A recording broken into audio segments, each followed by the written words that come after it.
Hi, my name is Jill Pollard. I am the facilitator of the Gather Kauai, and I am here on this earth to help women. And I want to share some tips for my fellow sister empaths, even men, anybody who is an empath. I grew up not knowing I was an empath. I had so much overwhelming emotion, feeling, and I spent a lot of time very depressed, very stuck in bed.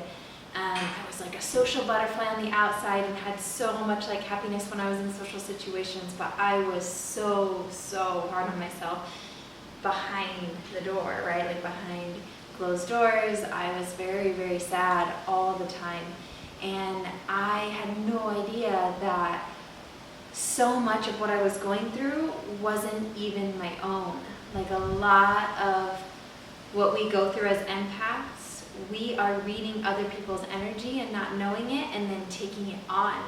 And we then travel through life thinking and feeling for others, and it becomes exhausting and overwhelming. And literally I feel like every day I probably complained to my husband, like, I'm really overwhelmed. And about the last few, like 4 or 5 years, I've identified that I'm an empath, and I have learned so many helpful things, and it's like my #1 quality, and it serves me so well, but it's definitely hard to find people who can relate to it and or who can be empathetic back, depending on how deep your empathy goes. So I found out I was an empath when I took a Strength Finders test. It's a book, and my dad's company, like across the board, they all have to do this Strength Finders, and so he made me do this test. And my #1 quality was being an empath, and you can really feel what others feel. You know what they're going through before they do. And I cried really hard when I found out that was my best quality. But now that I've learned so many valuable tools and so many valuable reasons it is a gift, I now love being an empath. And I think we should start by talking about your own energy space. So obviously all of us who are probably on the spiritual path have heard of like your aura or your energy field. And as an empath, my energy field was wide open. Like I let everything in, everybody's emotions, everything. And until I started to learn more about energy fields, did I realize that I had to hone back in who I was, because so much of who I was indoctrinated from everybody around me. So like I would take on beliefs and values because I was not only being fed them, but also like I would feel others' convictions about them or doubts, and then I'd be confused. And so I encourage you to be in your own aura, and the way to begin to do that is to meditate on your aura. Meditate on what it looks like, what it feels like. And for me, it's about this like 3-foot bubble around you, and if you don't see anything, you have to begin to imagine seeing it, and you have to begin knowing that it can have holes and leaks and these things that leak your energy out and or seep others' energy in. And so the way to like clean your aura, simple meditations like lying down and just imagining your own aura coming back around into you. I find that when I'm in family situations, with friends that make me uneasy, even like if I'm just trying to be liked, I expand my aura to let that love in. And I've now learned when I'm in those situations, sometimes like I'll take a moment to myself, or if I'm being quieter, I will bring my aura back in. That is my little phrase, bring your aura in. And just like you can wash your own hands like over your aura. And I find that being aware of my energy field really helps me. And I really feel safe when I've checked into it often. So get clear about your own aura. sometimes making it a color, it's made of lots of colors, but like making it a color for your own visual sake, and or physically beginning to feel and touch it is so helpful. The next thing would be to meditate and bring light into your whole aura and being. So I'll start from the heavens, bring the light to the top of my crown of my head, and then fill every chakra with light. That always recenters me and puts me back into who I am. Another tip too, like another like quick fix, something that I do nearly daily, if not 2-3 times a day, depending on the scenario, who I have over, what's going on. I love physical tools. So Palo Santo, sage, those are my favorite tools to use. Both are from Mother Nature and they're natural cleaners. So the sage is let me grab my sage. So the sage here, it comes in these bundles. So you light the sage, blow out the fire, and then let the smoke clean you. Those of us who are empaths, we bring so much energy with us. It's a beautiful tool to use to clean your room. You can go around your doorways, your windows, just making your energy clean. And then Palo Santo, a sacred wood from Brazil, again, just so powerful. It's like palpable how helpful this stuff is. And as someone who is so sensitive, for some reason, these physical tools really help me. My probably favorite tool beyond that is my crystals and stones. Empaths are like highly intuitive and we don't give ourselves credit for it.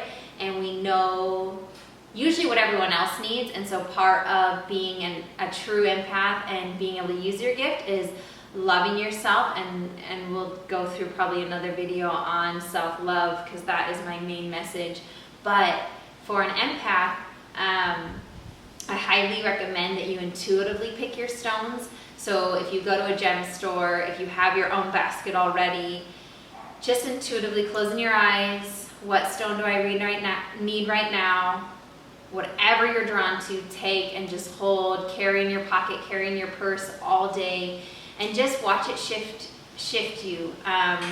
It's not always like the most amazing aha change and shift, but it's really comforting. And every time that I look up the meaning of the stone I've been carrying, usually I do it right away and I'll get online and see what it is. It's exactly what my soul needs. And the power of Mother Nature is in your favor as an empath. And crystals, yeah, just crystals. So, another tool for us empaths is to use water for our benefit, not only staying clear and drinking it and intentionally being aware of using water to like cleanse you. Same, like when I say cleanse, I also mean get into the shower and like wash off the overwhelm, wash off the emotion, and then get clear what emotion's yours. Because you are emotional. Like an empath feels so much, and you have so much sadness and so much hurt and so much. And when you're happy, it's pretty high, and when you're low, it's kind of low. But using tools to make sure you're in your own energy field and just to wallow in the water is so amazing. So Epsom salt baths. Obviously the ocean, I live in Kauai, so the ocean is my go-to for a cleanse. And it always helps my empathetic nature just adjust and be back in my own field. Definitely, if you're an energy worker, those baths, man, they save lives. So empaths need water. We just carry a lot of the weight of the world. So the next thing I want to talk about then is once you know that you're an empath, and you have so much feeling, you have other people's feelings coming in, you feel what others are going through, and then you go through a lot because you feel like you are the feeler of this earth. You need to get really clear on what's yours. And so one of the ways that I do that is I take all of my emotions and I really dive deep with it. So take sadness. close your eyes. What does sadness feel like to me? Where does it sit in my body? Mine's in my chest. What color does it look like? Is there anybody in there with you? And we start to really break down our feelings so that the generic societal view, sadness is crying, period, right? No. Sadness for you could be the loneliest night in your crib as an infant, and now it's just stored in your body, and so every time you feel sad, you just want to curl into a ball and cry and cry and cry in a way that just brings in this like darkness, right? But if you don't know what your sadness feel like, because sadness to someone else could be numbness. Sadness could be a bellyache. And without knowing what your sadness is, you can't really begin to differentiate what's yours and what's not.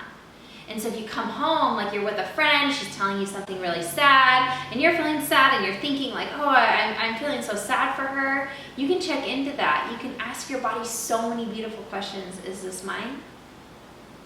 No? Okay. Let's send light to that person that I'm feeling their sadness for. You are a light worker if you are an empath, and you gotta send that energy and love out. Once you realize it's not yours, it's so beautiful because then you can help heal others. Choose really cautiously as an empath, like who you surround yourself by.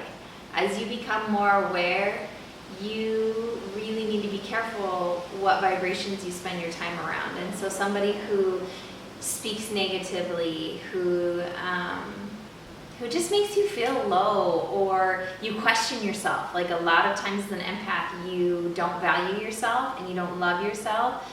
That is going to be the first place to start. But it's sometimes too hard when you have somebody who's like bickering, or somebody who talks about things that you don't believe in. Sometimes you have like religious differences, you have emotional differences, you have different kinds of partners. You believe in love and this person believes on dependency.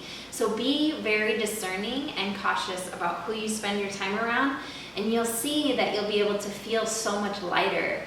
You'll be able to begin to see light in the world. You'll be able to see the beauty that you are as an empath, and you'll be able to start developing your gifts and use it as healing.